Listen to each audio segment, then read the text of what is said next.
क्या जंग 9 अप्रैल को खत्म होने वाली? ट्रंप ने 5 दिन के लिए तकरीबन सीज फायर अनाउंस कर दिया, लेकिन इस बातचीत को ईरानी स्पीकर ने, ईरानी ज़राए जो हैं वो मुसलसल इनकार कर रहे हैं। व्हाइट हाउस ने भी इस किस्म की इतलात की तरदीद की है। अगर आप पैटर्न देखें तो आपको पता चलेगा कि चीज़ें पसे पर्दा चल रही थी। जून की जंग हो या 28 फरवरी से शुरू होने वाली एक जंग, वो सफारतकारी से शुरू हुई और अचानक से वो कन्वर्ट हुई आके एक पूरी फुल स्केल वॉर के अंदर। पाकिस्तान को अमेरिका ने बहुत पहले से एंगेज किया हुआ था।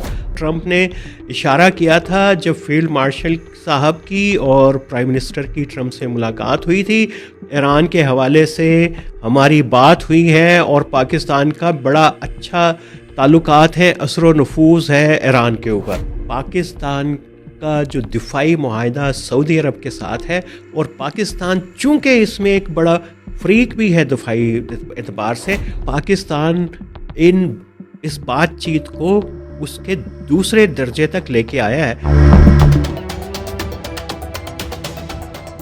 नैरेटिव्स के साथ आमिराना एक मर्तबा फिर, क्या जंग 9 अप्रैल को ख़त्म होने वाली? और अगर ये जंग ख़त्म होती है तो इसमें पाकिस्तान का क्या किरदार होगा? और ये अचानक क्या हुआ कि अमेरिका और इजराइल के ईरान के ऊपर ताबड़तोड़ हमले जारी थे कि अचानक ट्रंप ने 5 दिन के लिए तकरीबन सीज फायर अनाउंस कर दिया, क्योंकि उन्होंने कहा कि ईरान के जो तवानाई के जो ज़ख़ीरे हैं उनके ऊपर हमला नहीं होगा। और ये एक अहम पेशरफ्त समझी गई 28 फरवरी से जो जंग शुरू हुई। इस एलामिये के लिए ट्रंप ने कहा कि हमारी बातचीत चल रही है, लेकिन इस बातचीत को ईरानी स्पीकर ने, ईरानी ज़राए जो हैं वो मुसलसल इनकार कर रहे हैं कि कोई बराह रास्त अमेरिका से मुज़ाकरात हो रहे हैं। और आज जो है सुबह व्हाइट हाउस ने भी इस किस्म की इतलात की तरदीद की है। लेकिन जहाँ पे धुआं हो वहाँ पे आग होती ज़रूर है। और अगर आप पैटर्न देखें तो आपको पता चलेगा कि चीज़ें पसे पर्दा चल रही थी और उसके कुछ शाहिद जो है मंजर आम के ऊपर भी थे। और आज हम इन्हीं जो पहलू जो है ईरान, इजराइल और अमेरिका की जंग के, उनके ऊपर बात करेंगे। और बात चूंकि है पाकिस्तान की और पाकिस्तान की सफारतकारी की एक कामयाबी की, तो इसलिए ये और भी अहम है।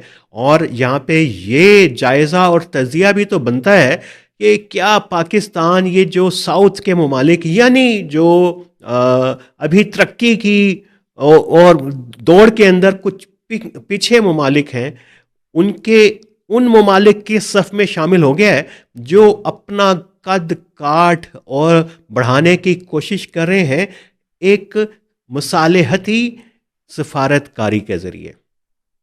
और उस सफारतकारी में अभी कौन कौन रेस के अंदर है, और पाकिस्तान जब इतना लेट दाखिल हुआ तो इसकी कामयाबी के इम्कानात क्या है, जबकि इसका अपना प्रोफाइल भी कोई ज़्यादा मुतासिर कुन नहीं है सिक्योरिटी के हवाले से और इलाके के अंदर जितने तनाज़ात हैं जिसमें ये उलझा हुआ है। तो उस कॉन्टेक्स्ट में हम चीज़ों का लेंगे जायज़ा। लेकिन सबसे पहले ये कि अमेरिका जब भी जंग करता है तो वो एक सफारतकारी का चैनल खुला रखता है। जून की जंग हो या 28 फरवरी से शुरू होने वाली एक जंग, वो सफारतकारी से शुरू हुई और अचानक से वो कन्वर्ट हुई आके एक पूरी फुल स्केल वॉर के अंदर। यानी सफारतकारी पहले भी जारी थी, जंग बनी, और फिर हमने पैटर्न जो जून में देखा था कि उस दौरान भी जो सफारतकारी जारी थी और अभी भी ऐसे शवाहिद थे कि एक सफारतकारी की पूरी कोई चैनल चल रहे हैं। सफारतकारी की कई किस्में होती हैं, वो बैकडोर भी होती हैं, वो उसमें ट्रैक 2 की भी होती हैं, और 3 ऐसी फॉर्म्स हैं सफारतकारी की, डिप्लोमेसी की, जो उस वक्त तक मंजर आम पे नहीं आती जब तक कि कोई चीज़ कंक्रीट ना हो जाए। और वो कौन सी हैं, वो उसकी 3 सतह हैं। टीयर 1 की होती है, टीयर 2 और टीयर 3 की। टीयर 1 के ऊपर यानी पहली सतह के आते हुए पहली एक जो तीसरे दर्जे की सफारतकारी है, आसान लफ्ज़ों में बताएं कि उसमें कई एक्टर शामिल होते हैं, कई ममालिक आप समझ लें, और दूसरे में वो कम हो के 2 या 3 तक आ जाते हैं और आखिरी मरहले के अंदर सिर्फ बराह रास्त बातचीत शुरू हो जाती है। ज़ाहिर है कि इसके पीछे एक पूरा प्रोसेस है। और अगर ये मैं आपके सामने एक डायग्राम रखूं, तो पाकिस्तान को अमेरिका ने बहुत पहले से एंगेज किया हुआ था। गाज़ा के कॉन्टेक्स्ट में तो थे ही थे, बोर्ड ऑफ पीस में तो थे ही थे, लेकिन ईरान की तरफ आपको याद है कि सदर ट्रंप ने इशारा किया था जब फील्ड मार्शल साहब की और प्राइम मिनिस्टर की ट्रंप से मुलाकात हुई थी, तो उन्होंने कहा था कि ईरान के हवाले से हमारी बात हुई है और पाकिस्तान का बड़ा अच्छा ताल्लुकात हैं, असर नफूज है ईरान के ऊपर। रिकॉल कीजिए। और हम आपको बार बार कहते हैं कि वाक़यात की तरतीब को याद रखा करें कि कब कहाँ पे कैसे चीज़ें इवॉल्व और डेवलप हो रही हैं। ये कल दूसरी मर्तबा हुआ कि ईरानी सदर ने जो है वज़ीर आज़म से बात की फ़ोन के ऊपर, और ये उस वक्त बात की जिस वक्त ये सारी जो डेवलपमेंट्स हो रही थी, उनकी एक ऐसी कॉल भी है जिसके बारे में वो अभी मंजर आम पे नहीं है कि जब फील्ड मार्शल और वज़ीर आज़म सऊदी अरब गए और मोहम्मद बिन सलमान के साथ मुलाकात की, तो उससे पहले भी एक तफसीली कोई मुलाकात हुई। और वज़ीर ख़ारजा, डिप्टी प्राइम मिनिस्टर, वो तो कह चुके हैं कि मेरी 4 से ज़्यादा मरतबा जो है अब्बास अरागची से रब्ता हो चुका हुआ है। और इनकी टाइमलाइंस देखिए तो उसी दौरान में आपको लगेगा, ख़ास तौर के ऊपर 19 मार्च को जो अब्बास अरागची जब बात कर रहे थे सागडार से, तब वो उसी रोज़ उन्होंने तुर्की के फॉरेन मिनिस्टर से और मिस्र के फॉरेन मिनिस्टर से भी बात की थी। और ये पैटर्न आपको नज़र आएगा कि कई लेवल के ऊपर कई मुल्कों से ईरान बात जारी किए हुए था। और ये अमेरिका जो है उसने कई एक्टर्स और ममालिक को इंगेज किया हुआ था, उसमें ओमान भी था, उसमें कतर भी था। लेकिन पाकिस्तान का चैनल क्रिटिकल इसलिए है कि पाकिस्तान का जो दिफाई मुआहदा सऊदी अरब के साथ है, और पाकिस्तान चूंकि इसमें एक बड़ा फ्रीक भी है दिफाई एतबार से, और एक ऐसा फ्रीक जिसकी फौजी कुव्वत से और जिसकी जियोग्राफिकल पोजीशन इंडियन ओशन में और पाकिस्तान और अफगानिस्तान के बॉर्डर के बड़ी क्रिटिकल है ईरान के लिए, वो एक बड़ा मानी रखती है। तो पाकिस्तान की सफारतकारी जो है वो ग्रेजुअली टीयर 2 के अंदर आके वो इफेक्टिव होना शुरू हुई। अब हमें देखना ये है कि पाकिस्तान की ये जो सफारतकारी है, और ये अगर बाज़ाहिर ये इनकार कर रहे हैं, और हमने कहा कि जो बैकडोर डिप्लोमेसी है उसकी 3 दर्जे हैं और उसकी कई फॉर्म्स हैं, तो पाकिस्तान इन इस बातचीत को उसके दूसरे दर्जे तक लेके आया है। अब ये जो 5 दिन का जो हमले ना करने का अंदिया है, अगरचे जंग ख़त्म नहीं हुई, हमले जारी हैं ईरान के इज़राइल के ऊपर और इज़राइल के ईरान के ऊपर, लबनान के ऊपर, लेकिन कुछ चीज़ें डिप्लोमेटिकली रिजॉल्व होना शुरू हो चुकी हुई हैं। पहले इसको हम पूरा एक नज़र, आप ये चार्ट्स देखते जाइए कि हाई ट्रस्ट से ब्रीच हुई थी ये पूरी डिप्लोमेसी जब ओमान जिनीवा में फैसिलिटेट कर रहा था अमेरिका और ईरान की टॉक्स को। इसका मतलब है कि जब आप एक हाई ट्रस्ट लेवल के ऊपर अचानक वो ब्रीच हो जाए, तो वो उसको फिर जाके एक नए सिरे से डिप्लोमेटिक जो है एफर्ट्स करनी पड़ती हैं, फिर उसी जगह से शुरू नहीं होती, फिर नए एक्टर मीडिएटर्स भी आपको इंगेज करने पड़ते हैं। और इस वक्त जो हम बात कर रहे हैं कि साउथ के ममालिक, यानी वो ममालिक जो नॉर्थ नहीं है, यानी कि जो तरक्की याफ्ता नहीं है, जिसमें नए उभरती हुई कुव्वतें हैं जिसमें रूस है, चाइना है, इंडिया है, ब्राज़ील है, साउथ अफ्रीका है, मिस्र है, गल्फ़ के ममालिक हैं, इंडोनेशिया, मलेशिया, बांग्लादेश, पाकिस्तान है। इनके अंदर एक रेस है अपने इमेज को बेहतर बनाने की। और कतर ने तो एक ये जो सुलह की मसालिहत की जो सफारतकारी है और उसमें तो अपना नाम बनाया है। उसने तालिबान के लिए भी जो सुलह करवाई, दोहा एग्रीमेंट आपको याद है वो हुआ, वो चाड में भी चला गया, वो कांगो के अंदर भी चला गया, वो फिलिपीन के अंदर भी जाके उसने टांग अड़ाने की कोशिश की। तो उसने अपने पंजे फैलाए और उसके साथ साथ जो है वो सऊदी अरब ने भी वो रूस और यूक्रेन का जो है तस्फिया कराने की कोशिश की। और तुर्की भी जो है वो होस्ट करता रहा यूक्रेन की और रूस की टॉक्स को, और ये कर रहा था वो अमेरिका के बिहाफ के ऊपर।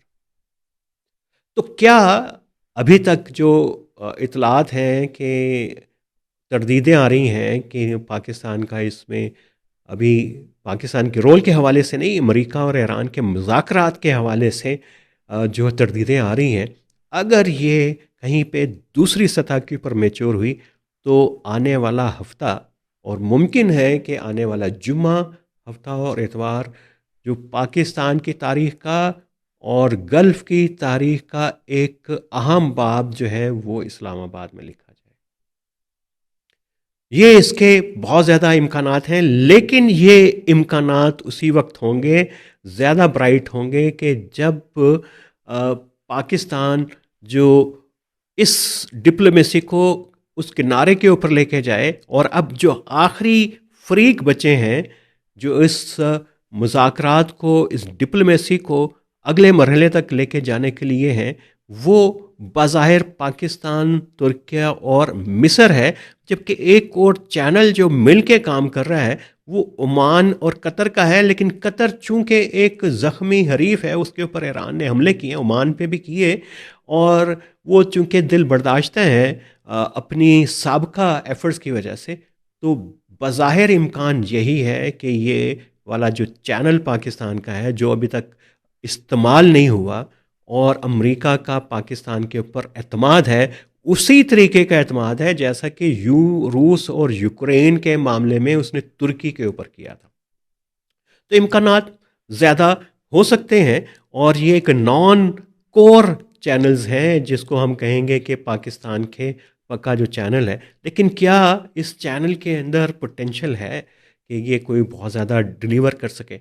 ये एक बड़ा अहम सवाल है। उसमें ख़ास तौर के ऊपर ये क्या वन टाइम इवेंट है कि पाकिस्तान की ज़रूरत अमेरिका को पड़ी है, तो ये क्या एक ही दफ़ा ऐसा होगा? अगर हुआ, या ये पाकिस्तान कोशिश करेगा कि वो बाकी जो ममालिक हैं जो सुलह की, कॉन्फ्लिक्ट रेजोल्यूशंस की, मसालेहत की डिप्लोमेसी करते हैं, उन ममालिक के साथ रेस में शामिल हो जाए। यानी कतर, ओमान भी इसमें नया एक्टर है, तुर्किया और सऊदी अरेबिया के साथ।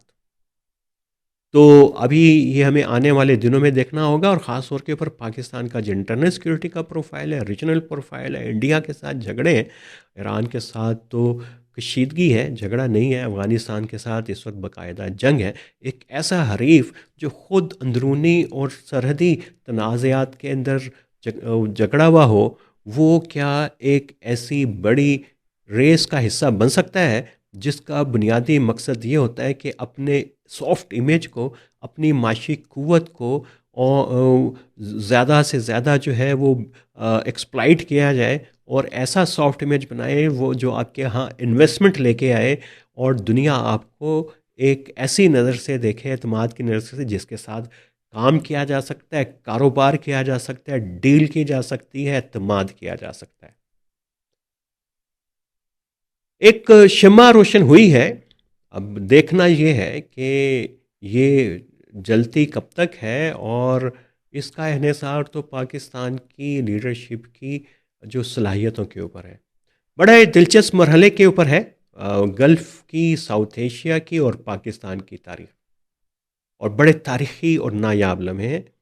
और इसको हमें बहुत ही कीनली देखना चाहिए और ऐसी तमाम चीज़ों से दूर रहना चाहिए जो आपको लुभाती तो हैं लेकिन हकाइक से उनका ताल्लुक ना हो।